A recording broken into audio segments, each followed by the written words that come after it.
Welcome to the Growth Buyer Podcast, where we engage with top business leaders who share their experiences and provide real insights that help them attract customers, retain staff, and grow their bottom line. Now, let's get started with the show.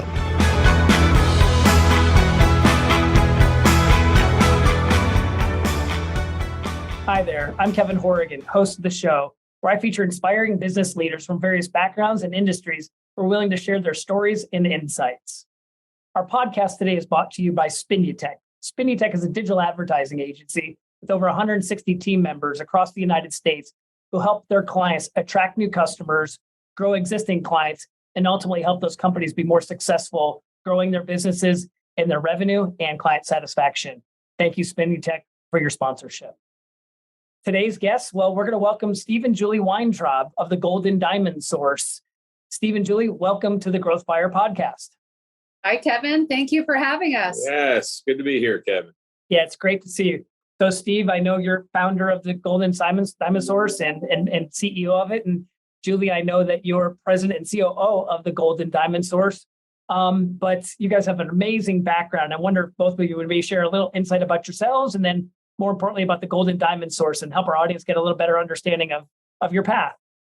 Sure, I'd be happy to. You want to go first? Well, me and Julie combined forces in 2004, I believe. Right. We were married in 2006. But before then, I came down to beautiful Tampa Bay in 1979 for good. I originally visited in 1975, fell in love with Tampa Bay, crossing the Howard Franklin Bridge, and never forget it. But I came down here. A high school friend of mine got me involved in gold plating seashells, believe it or not. Sand dollars, seahorses, starfish. Sounds crazy, but that's what we did. And then we started in a little 1,500 square foot unit down the street, Elmerton Road and 49th, and did very, very well on gold plating seashells and selling them to jobbers across the country. And we purchased a piece of land actually across the street from where the Golden Diamond Source is. And built a 10,000 square foot building in 1983. And we were doing our gold plating of seashells, which was all labor intensive and very little product money involved in it. And Taiwan got a hold of it and virtually put us out of business overnight. And that's when we got into the fine jewelry business. And it's funny when one door closes, another one opens wide up. And in 1984, we converted the front part of our building into a showroom, fine jewelry showroom. Actually, it was only gold chain at the time. And we had this concept of selling gold by the weight. And you'd come in and we would throw the gold chain or charms on the scale and you would pay by the weight. Nobody was doing that at the time. And we went on a local radio station, for those who remember, the Q105, the Q Zoo in the morning. I'll never forget it. Me and my partner got back. His name is Gary Drake. He lives in Jacksonville, St. Augustine. There was a line out the door. We have pictures of that, actually. I have to send that in to you. So that's when the Golden Diamond Source started, 1984, in one little showroom. And we actually grew into 9 stores in the Southeast. And I took on a partner in the early 90s, and we split up shortly thereafter, and went through some very difficult financial times until I met this lady sitting next to me. And we met in 1995, became good friends.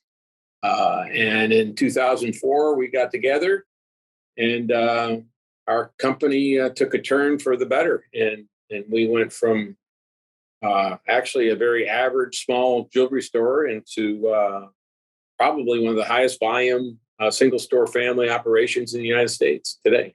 That's great. That's very proud of it. Yeah. It's nice having a team, you know? Yeah. We'll talk more about that. Julie, any background you want to share? And I know you have another cause as well, Foundation Across the Bay. You want to share a little bit about that? Yes, I also have Hands Across the Bay before. I'm a serial entrepreneur as well. My family, they're all entrepreneurs. So I had quite an entrepreneurial history. Before we met, I had my own company. He had his. And at first we're kind of like, I'm like, I'll keep my company. You keep your company. We kept it separate. But it was crazy times then in the market. And my company that was doing really well at the time ended up taking a total nosedive during the housing crash because I was in the interior design business. So we teamed up together. And I think, I couldn't have done it without him. And what we built together, I don't think he could have done without me. We both both of our skill sets are different, but so necessary. And it worked out really well. In the midst of that too, we saw a lot of suffering. So we did start, even though we didn't have a lot of money to give away, we started Hands Across the Bay. And at that time, we would give away jewelry, a lot of old jewelry pieces that we didn't have customers lined up to come and buy. We would go and give them to different auctions. I would go and help sell raffle tickets for them, whatever I could do, because there was a lot of people facing a lot of financial struggle. And although we, again, didn't have money to give away, we could give our jewelry pieces and our time. So we did a lot of that and founded Hands Across the Bay and worked with survivors of domestic violence. We had a few big cases that happened then. One girl that we knew was tried to leave her abuser. Everyone says just leave. She tried to leave her abuser and he ambushed her and beat her and set her on fire. I realized there was, a hole and things needed to be done that weren't being done. So we founded Hands Across the Bay. About 12 years ago, I think. Yes. 13. Probably, I think 12 or 13 years ago. Yeah. Yeah. What an amazing opportunity to grow, but give back. And we'll talk a little bit more about that. Steve, you talk about, your journey and your trials and tribulations, and we all business experience that. And we'll probably want to see if you want to share a little bit more to help the audience learn from that. There's an old saying, adversity creates opportunity. And you seem to be, an expert at the opportunity, how to find opportunity when adversity hits. But you also mentioned that, you went on the Q105 show back in 1984 and you got back to the store and there's a line outside the door. You are one of the biggest advertisers that I'm aware of in the Tampa Bay community for a very, very long period of time. Can you share with us what your advertising strategy is and what you've experienced as a result of what your advertising strategy has been? Well, we always believed in branding our store and bringing in the family and making it a comfortable experience. People are scared to death. I remember, and one of the reasons I got into the fine jewelry business, I remember I went out to buy a ring for my girlfriend at the time. This was years and years and years ago. You had a girlfriend before me? I did have a girlfriend. And it's a sapphire ring, and I couldn't find one anywhere. And then when I finally did find one, it took 3 hours for them the size of the ring. And I said, this is the most horrible customer service I ever experienced in my life. So I said, it's got to be a better way. And that's when we opened Gold and Diamond Source. And, we were never afraid to change. And listen, people laughed at me in the beginning. We had no inventory. We really started with nothing.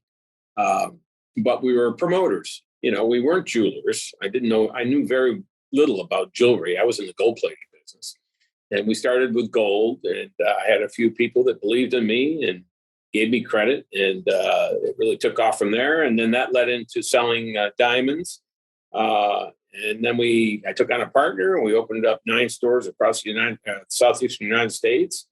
And then I realized that's not the way to make money in our business. And then we got married, and me and Julie got together, and we have 5 kids and a blended family, and brought them all into the business. And somebody, it was back in 2006, maybe, talked us into going on TV together. Yeah, it was Dave Gerald. He actually, I had my interior design company at the time. So I was doing commercials, my budget, like small time commercials. Steve, actually, funny note that we don't talk about, Steve was actually an extra in one of my stupid little commercials. Oh my gosh. Back in the day. I didn't have a speaking part. I didn't have a speaking part. My budget was like $1,000 to $2,000 a month. So someone was going to introduce us to a guy who did commercials, who was going to do my new commercials. And when we were talking to him and he found out Steve's business and mine, and he said, you guys should do commercials together. So we started doing that. Eventually we're like, what? No. And, we ended up doing that and it worked out really well. I wanted to go back to what Steve was talking about, the history there. One of the golden nuggets in there for people watching your podcast, I think, is Steve really thinks outside of the box. We both do. We don't watch what other people are doing. We do our own thing. We lead, we don't follow. Which I think is what you've done with Spinutech. I mean, your company is amazing and it's very needed. And if you didn't launch that, I mean, people have a need, if they know it or not, for your product and service. So you kind of jumped ahead again of the ball. And so did we in our own industry. Him with the gold buying, that he did, us doing things as a family. we did a lot of things that aren't common in our industry, like you do with Spinutech, but we did things that were needed. So if you really just ask yourself, whatever product or service you're offering, how would you want to be your customer? Would you want to be your customer? And you have to give an absolutely honest answer. And then also we did that with our employees. I think we've done really well there. We had like a handful of really unhappy people. And now we also ask ourselves, would I want to work here? Mhm. Would I want to shop here? Would I want to work here? And that is super important to us. And I think that really helps us a lot. So when you ask yourself those questions, the answers you're going to get are usually out of the box, way out of the box thinking. And to back up a little bit, back in the 90s, before me and you even met, it wasn't called Spinutech. I had met you. Yep. And I think you had a partner at the time. Yes. And internet was just coming out and online shopping was just making its debut. And I said, wow, can jewelry be sold online? I remember. And we spent I don't know how many sites we developed, you guys developed for us. And we went at the time when AOL was big, we went into their shopping section. When they were reasonable, we went into the MSN shopping section. And I think at the time we were one of the highest volume online jewelers in the country. We sold the biggest diamond at the time, and we were doing great. And then everybody and their brother wanted to get on the online scene. And AOL and MSN tripled, quadrupled the price of their rent to get in there. Right.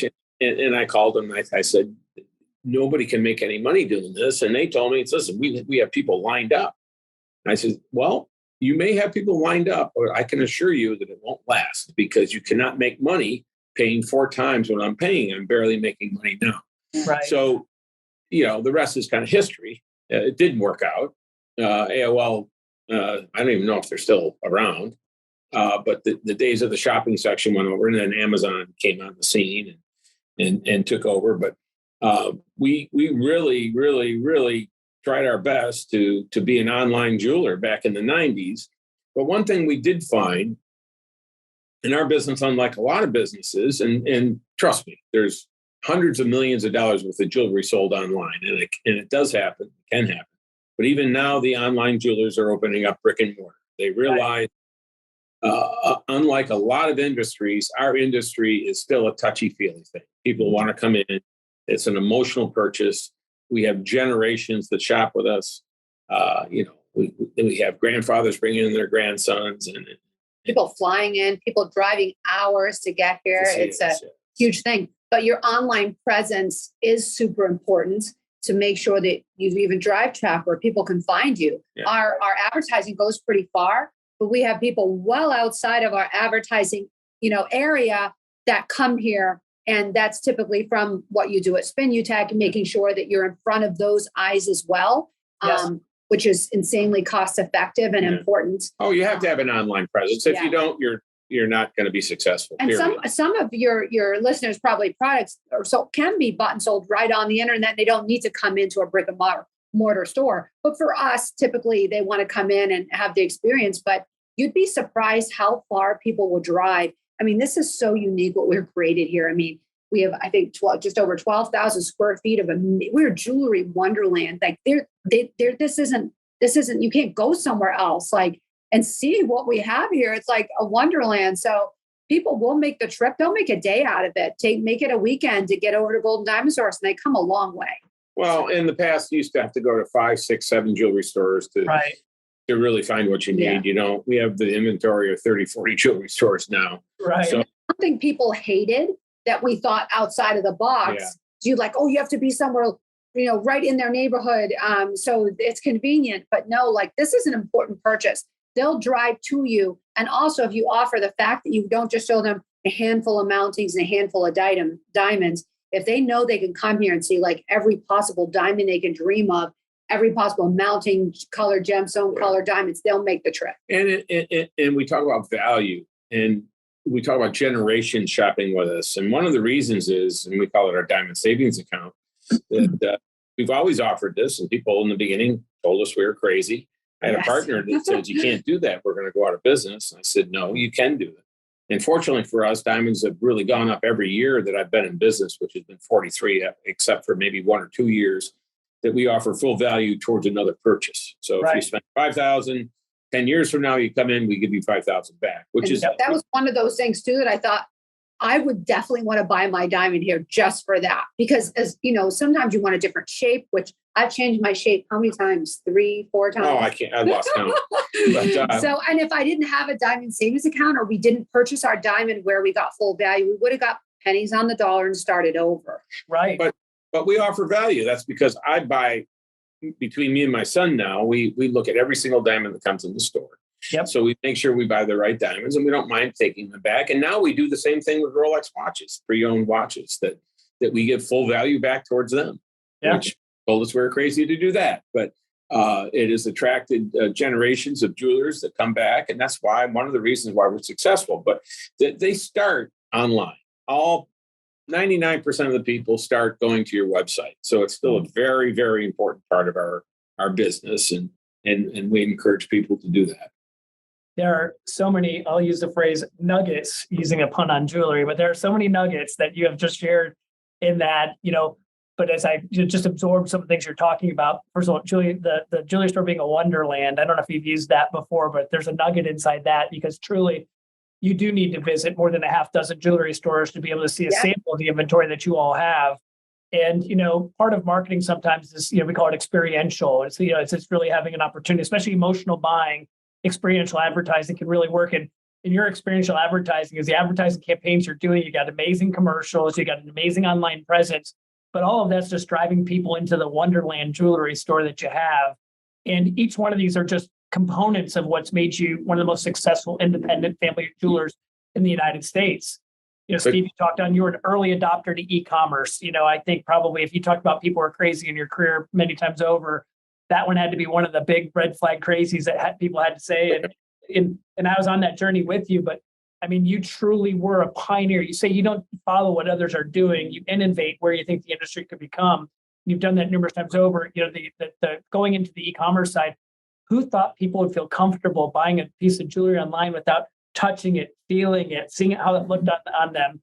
And you had a vision to do that and pave the path for others to go make mistakes later that you had already seen the path, that opportunity, until the suppliers of where the destinations lane where you could sell that jewelry got greedy because they had a bunch of people standing in line and wanted to take more of the revenue. And they essentially set it back years. Yes. They really did.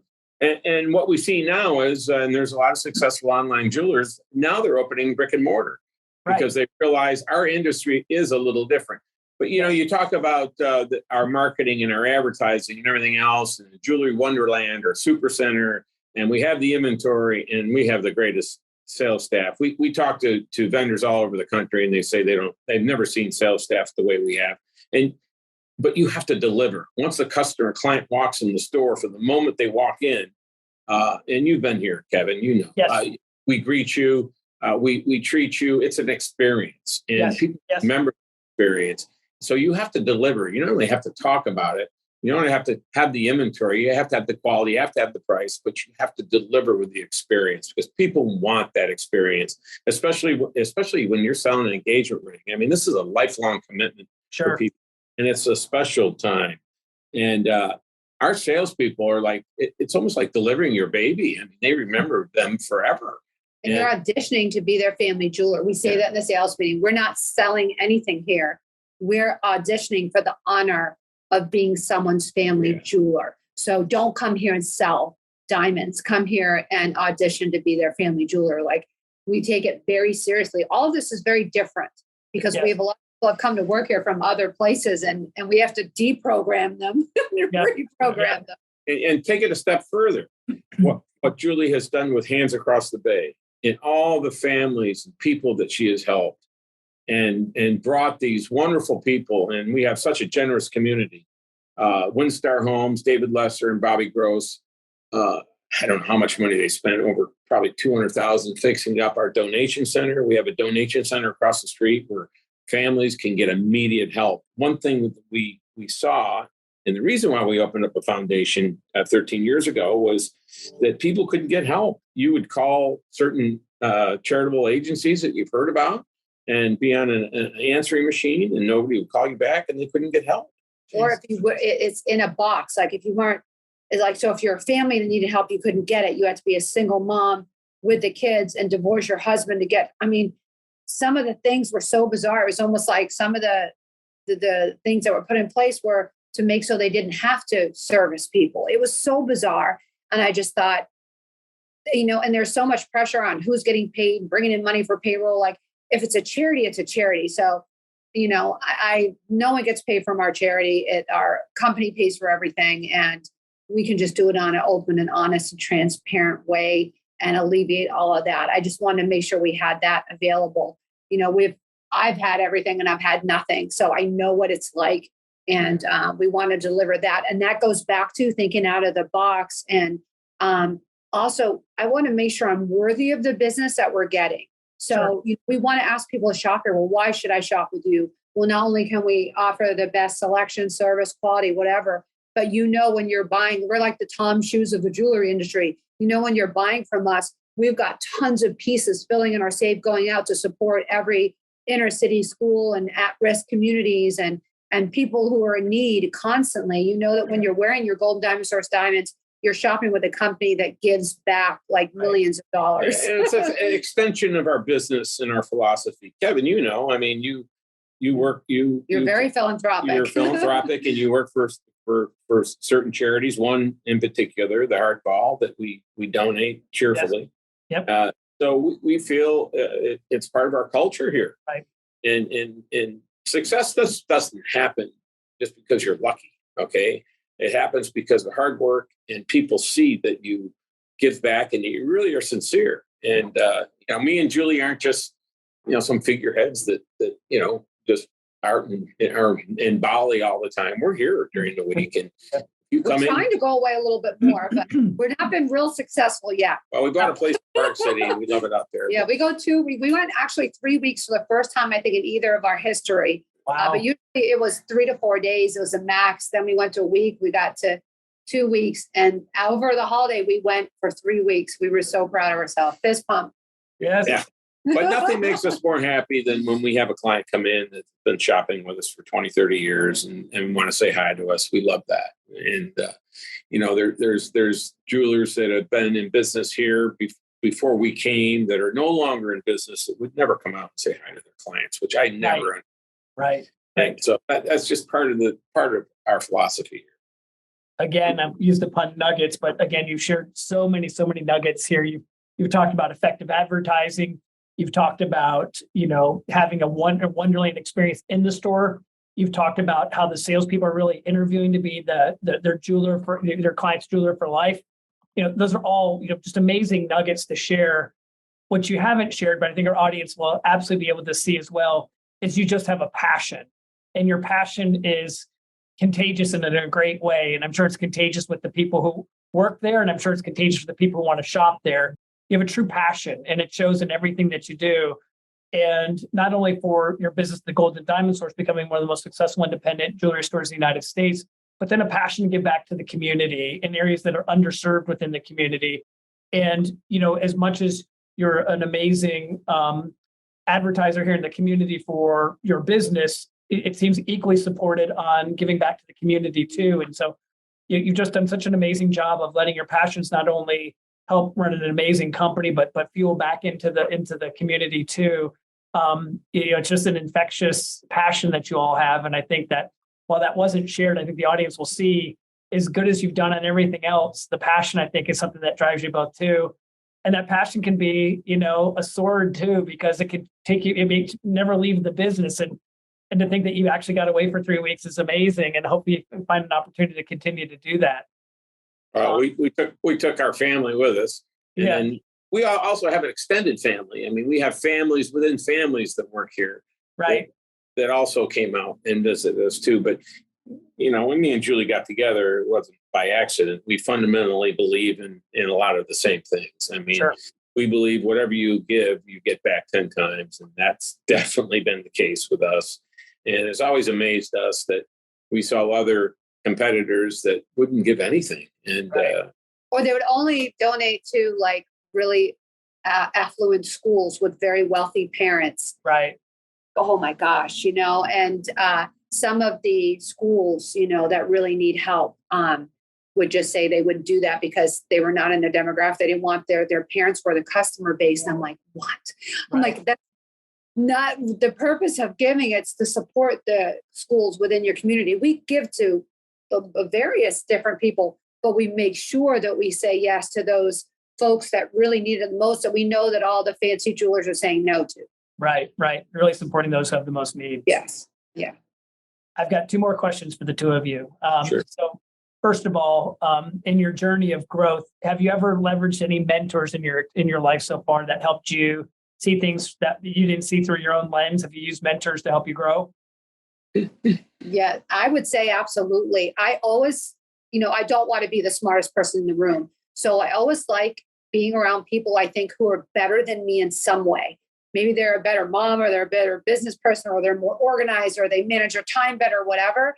I think it's great to be around people who are achieving things better than you are in some way. So I have so many different mentors that I work with, and I watch people, and I want to be like them. I watch companies that are doing very well, and I try to do things like they're doing. So you want to reach up and look up.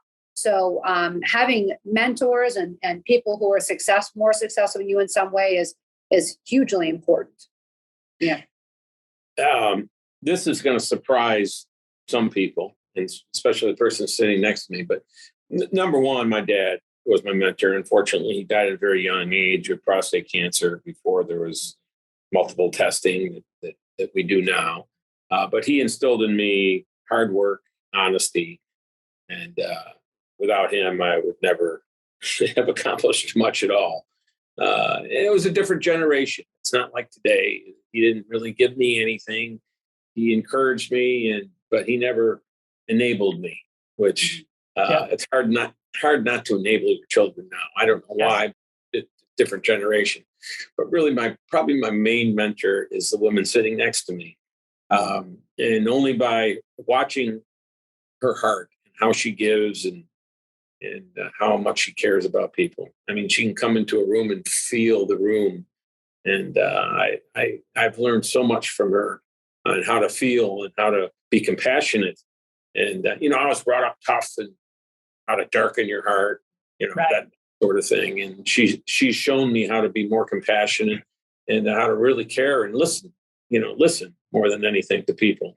And I don't know how she does it. She just can't say no to people over the years. I've been trying to get her to slow down, but it's very difficult for her. She's really changed me as a person for the better. I guess if I was going to pick one mentor, it would probably be her. So that's great. That's no, she wasn't expecting that. Yeah. Okay. Yeah. I don't know if you're expecting a special dinner tonight or anything like that. You certainly deserve it. Now I give my Valentine's present back. That was the best. Giving is the easy part, Kevin. That's what I tell people. We did a charity event the other night with the Cheese Foundation, and they named us a part of the Maroney Scholarship thing. And it's a scholarship for the young first responders that we give scholarships to, and they named it after us, which was an extreme honor. But these law enforcement people, they go out there every day, put their life on the line, and talk about their families, scared to death. They don't know if their husbands are going to come back at night, and the first responders. And I mean, what we do is the easy part. Giving. Fortunately, we have a successful business that we're able to give back, and it's our honor. I mean, It's our. But these people are the frontline people that protect us and go out there and risk their lives every day. So, listen, what we do is the easy part, in my opinion. So we're just honored to be able to be in a position we're in. Yeah. So. Well, and I'd say this, we're honored to have you share your story today. You guys have an amazing journey and so many nuggets to gather from what you've shared today. We've been talking to Julie and Steve Weintraub from the Gold and Diamond Source and Hands Across the Bay. I know if people would like to support you all, certainly come into the store at the Gold and Diamond Source and go see this Wonderland. It's in Clearwater, Florida on Almerton Road, and it truly is a wonderland, and hope you have an explorational experience if you ever want to go to there. Julie, can you share a little bit more if people want to help support your foundation, where they'd be able to do that? Absolutely. If you want to help support Hands Across the Bay or get more familiar with the work that we're doing, you can go to handsacrossthebay.org. We have videos and stories on there that are incredibly inspirational, but we'll also kind of show you a little bit more about the various different work we do. We do work with terminal children and special needs children and everything as well. So any kind of donation or support there is always welcome, because we're not doing fundraisers right now. So we're just kind of relying on folks that say, hey, you're doing a good job. You're not paying yourself. Let me send some donor dollars over your way. So thank you for that. Yeah, absolutely. Steve and Julie, we really do appreciate you sharing your stories and insights here on the Growth Fire podcast. Thank you so much. I think our audience is really going to enjoy watching this podcast when it comes out. Thank you. Our pleasure. Thanks for having us, Kevin. Thanks, Kevin. Good to see you. Thank you. You too. Thanks for listening to the Growth Fire podcast. We'll see you again next time, and be sure to click subscribe to get future episodes.